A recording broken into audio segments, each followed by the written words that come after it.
जिला रीवा, ग्राम जगापुर। जगापुर में एक सेठ महोदय रहते हैं जिनका नाम है सेठ जगन्नाथ जाहिल। सेठ जगन्नाथ जाहिल जी आ रहे हैं।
आज से पहले जब आया करता था तो यहाँ पर तमाम चपरासी रहा करते थे, लेकिन आज कोई नहीं दिखाई दे रहा है।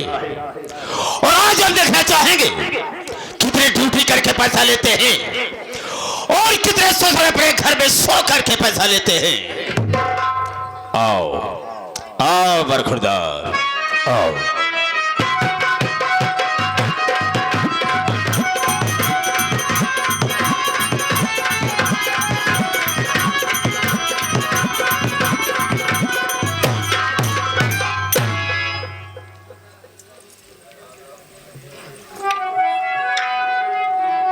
देरी हो गई, अब आप सब पहले से आके विराजमान हो गए। बहुत दिल लागत बाबू, बहुत खूंखार आदमी बा। बातें बाबू तो गोली चार्ज कर देता हमका कई दाई मार दाए से भाई। कईयों मर्तबा हम मर चुका ही, फर्क कितना रहा जब मर जाए जब भगवान किए जाए ना हुआ जौन भगवान रहा हमार संपर्की निकल जाए।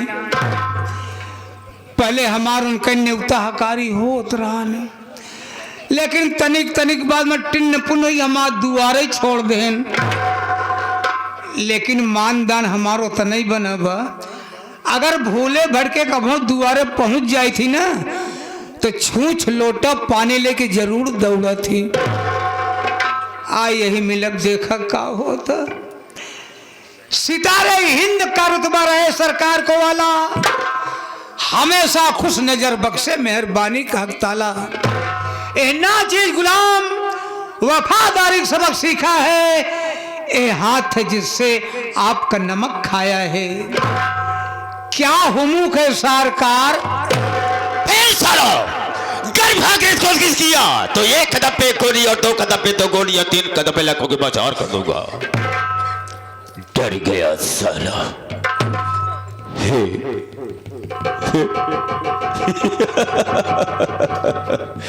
नो डरने का नहीं, जो डर गया सो मर गया। हम तुझे गोली नहीं मारेंगे, लेकिन इतना जानना चाहेंगे कि सबसे पहले यहाँ पर मुझे आना चाहिए या तुझे आना चाहिए। कारण क्या, मकसद क्या है और लेट आने का मतलब क्या है, बताने के पहले मैं तुझे आगाह करता हूँ, हिदायत देता हूँ कि जो मेरे सामने झूठ बोलता है और गलत बात का इस्तेमाल करता है, गोली अंदर और दम बाहर। बेटा जितनी बात बता रहा मुझसे बिल्कुल सही है। हम झूठ बोलबे न करब बाबू, जब आप पोछा कहाँ थी जरूर सब गधाले इधर से मारता हो, लेकिन तुझे पट की तरफ से मारूंगा तो खूब पड़ेगा, ढक्कन खूब कर बाहर गिर जाएगा। मैंने तुझसे पूछा कि लेट आने का मतलब क्या है। बताओ बाबू, लेट के काहे आए? हम बताओ। उठाकर फेंक दूंगा साले, 5 फीट ऊपर चले जा कुत्ते की औलाद। मैंने तुमसे पूछा कि देर से आने का मतलब क्या है। देर काहे होगी बाबू? आपसे झूठ न बोलब, आप बड़ मानुस हैं। हाँ, बड़ मानुस का मतलब क्या होता रे? बड़ माने बड़वा मानुस माने मनई। हाँ बोलो। कि अब बड़वार आदमी ही आपके सामने का बोलब। आपके यहाँ कम से कम सैकड़ों वर्कर आपके यहाँ काम करते हैं, सबका आप छुटकी दे दी हैं। एक पैर नीचे करूंगा, एक ऊपर फाड़कर फेंक दूंगा साले, अगर बदतमीजी से पेश आया तो। छुट्टी दे दिया। छुट्टी दे दी हैं, फिर क्या हुआ? हम जब मांग दिया हमका देबे नहीं करते। क्या साले छुट्टी नाम की ले लेता कि छुट्टियां नहीं देते सरकार। दे की दाई आप सोया थे, कहता है आज नहीं बियान बियान नहीं पढ़ो, ये लगाए रहते हमको छुट्टी दे। आज के बाद तुम्हारा ऐसी गलती नहीं होगी। मेरे आने के पहले यहाँ पर मौजूद रहोगी। Sit down at this ground. भला बताओ, अब इसके साले के लिए मुझे पानी की भी व्यवस्था करना होगा। पानी का हो? लेटे बैठा साला, आसन मार कर बैठ। बासन माजा है। क्या मैं कान से सुनाई नहीं देता है? मैंने कहा है आसन मार कर बैठ। ये ला। हाँ, और सुन मेरी बात को, जब मैं भाइयों से बात करूंगा तो बीच में बोल करके डिस्टर्ब नहीं करेगा। हम काहे बोलो बाबू? बिल्कुल नहीं बोलेगा। आपकी बारी है, आप बोलेंगे। हाँ कह तो दिया, नहीं बोलेगा। आई एम चुप। आई एम चुप मत बोलो, पहले मैंने कर दिया। मेरे दोस्तों, मेरे साथियों एवं माताओं और बहनों, ये नाचीज गुलाम मास्टर दुर्गेश पांडे का परिवार आप सबका हार्दिक स्वागत करता है। दोस्तों, आप सब जमीन पर बैठे हैं साथियों, एक जमींदार के हैसियत से हैं, और हम सब इस चौकी पर हैं चौकीदार की हैसियत से हैं। हम सबका परम कर्तव्य होता है आप सबकी सेवा करना। आप लोग कोमल कोमल कदमों को कष्ट देते हुए और अनमोल नींद को खोते हुए ये हमारे मास्टर दुर्गेश पांडे की पार्टी को देखने के लिए आए। वैसे दोस्तों, रात होती है सोने के लिए, आराम करने के लिए, लेकिन आप सब अपनी नींद हराम करके बैठे हैं। तो वैसे तो नहीं कह सकता हूं, वादा तो नहीं करूंगा, लेकिन मैं आशा करूंगा कि आप सबकी नींद हराम नहीं होगी। लेकिन दोस्तों, आप सबका शांति का सहयोग हम लोगों की सफलता होगी। ज्यादा न कह करके हम अपने वार्ता को यहीं पर विराम देते हैं और कहानी पर आते हैं।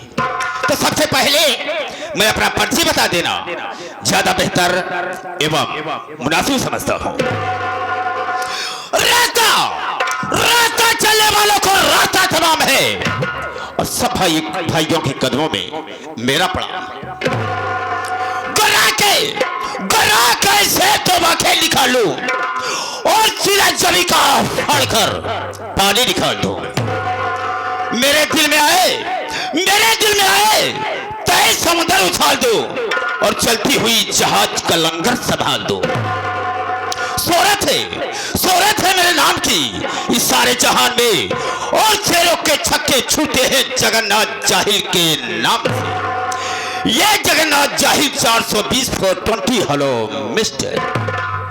दोस्तों, आप सबसे अपना नाम बता दिया, लेकिन मेरा ठिकाना कहाँ है, मैं रहने वाला कहाँ का हूँ? राम शरण खड़े हो जाओ। दोस्तों, जिला रीवा ग्राम जगापुर का रहने वाला हूँ।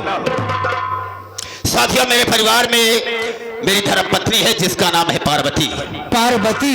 हाँ, लेकिन दोस्तों, वो पार्वती मेरी बीही औरत नहीं है। बीही नहीं, वो दूसरी औरत है। ये कैसे बाबू?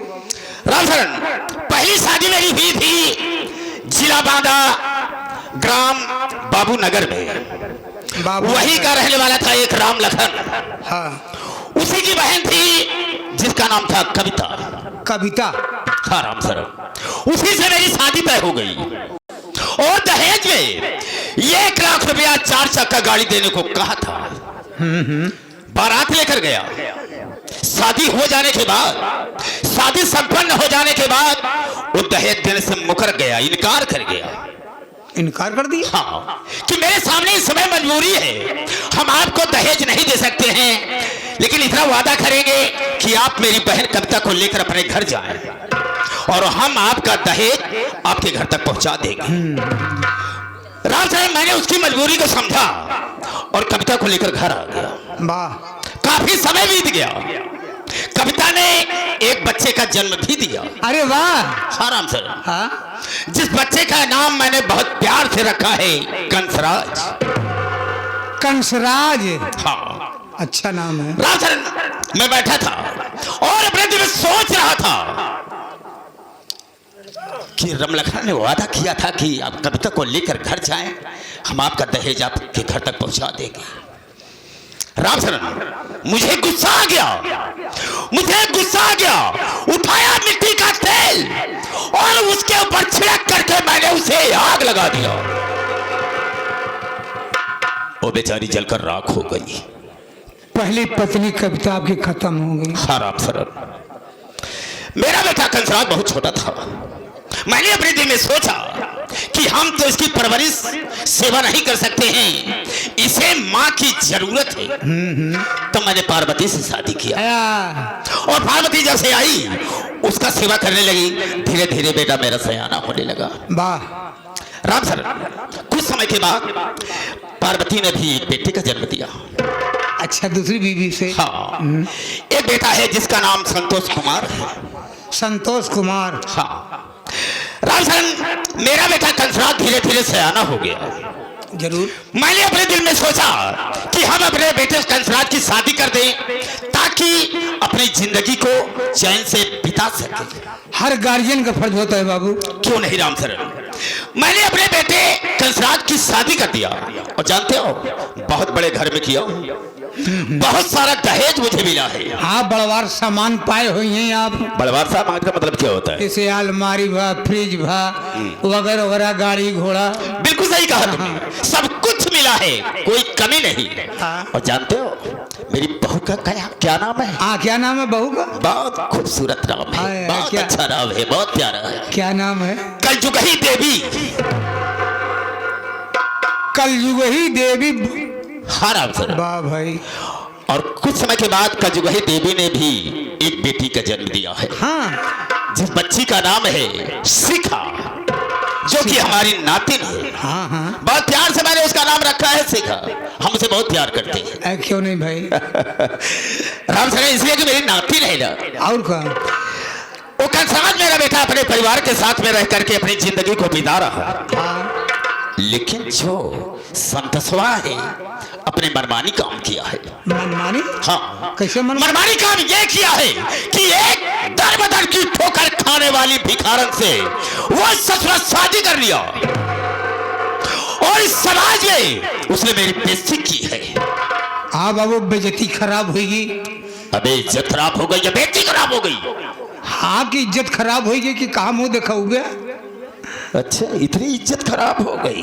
कहा मैं जो समाज में बैठवा ताल लोग न मरी हैं। हाँ, तो वैसा बोला करो। बेटा जो है नहीं तो दो अर्थी बात करता है, समझना पड़ता के लिए। राजन, हम संतसुआ को ना तो चैन से रोटी खाने देंगे, ना तो चैन से रोटी खाने देंगे और न ही चैन से जिंदगी जीने देंगे। हम उसे बर्बाद कर देंगे। ये रहा जगन्नाथ जाहिल का ऐलान। साला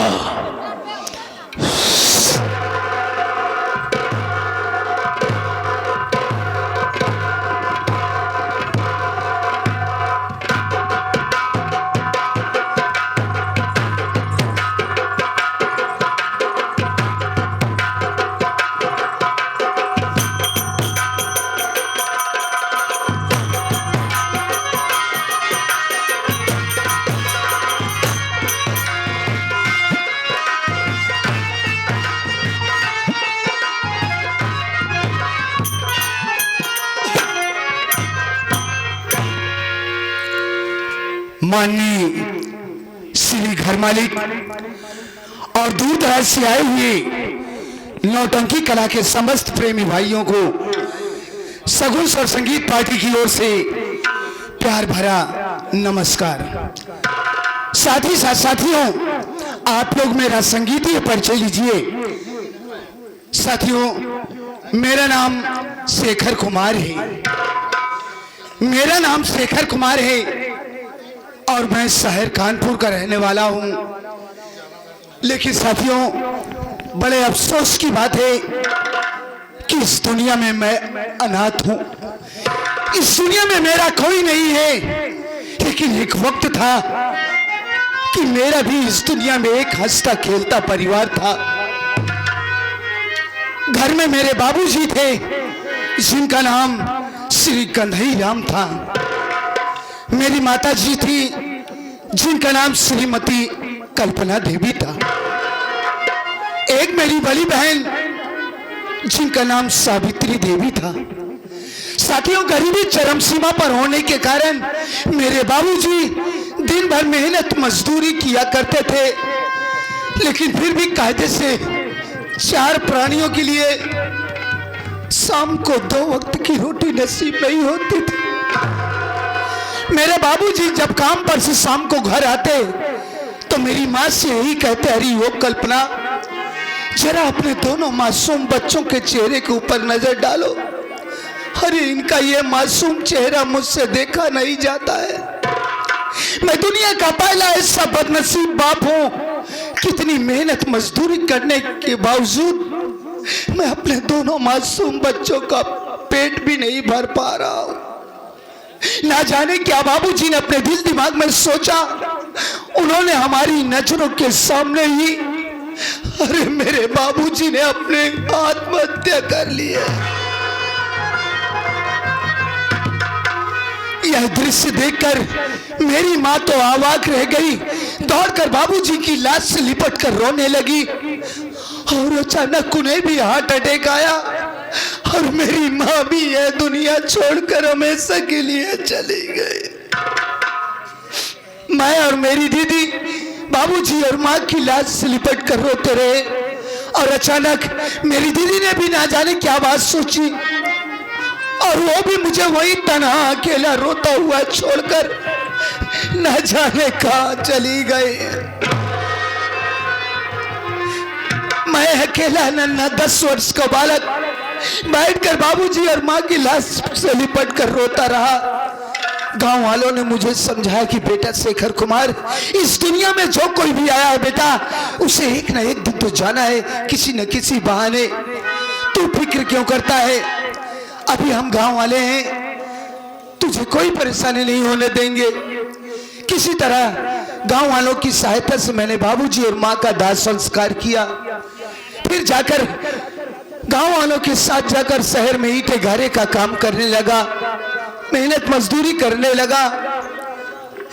जब मैं गांव के बच्चों को स्कूल जाता देखता तो मेरे दिल में भी यही एक बात आती कि आज अगर इस दुनिया में बाबूजी माँ जिंदा होते तो मैं भी अन्य बच्चों की तरह स्कूल पढ़ने के लिए जाता। गांव वालों ने मुझे समझाया, बेटा शेखर, अगर तू पढ़ना चाहता है हम तुझे पढ़ाएंगे। गांव वालों ने मेरा दाखिला स्कूल में करवा दिया। साथियों, मैं पढ़ाई भी जारी रखा, साथ ही साथ मेहनत मजदूरी भी करता रहा। मेरी मेहनत रंग लाई। वक्त समय गुजरता गया साथियों, में वक्त के साथ सयाना होता चला गया। यहाँ तक कि मैंने ग्रेजुएशन किया, ग्रेजुएट बना और ना जाने कितने डिपार्टमेंट में मैंने ऑनलाइन ऑफलाइन फॉर्म अप्लाई किया नौकरी के लिए। लेकिन साथी, मेरा नसीब भी ठीक नहीं। आज तक मुझे किसी विभाग में कोई नौकरी नहीं मिली। या ऊपर वाले मालिक इस दुनिया में किसी को गरीबी ना दे प्रभु, मौत दे दे पर किसी को बदनसीबी ना दे। आप लोग ये सोचिए साथियों कि एक पढ़े लिखे नवयुवक के लिए इससे शर्म की और क्या बात हो सकती है कि वो इतनी पढ़ाई लिखाई करने के बावजूद भी शहर में जाकर ईंटे गारे का काम करे। मैं ऐसी बेरोजगारी भरी दुनिया से ऊब गया हूं मालिक। अरे जिस तरीके से तूने मेरे माँ बाप को मुझसे छीन लिया, उसी तरीके से तू भी मुझे इस दुनिया से उठा ले भगवान।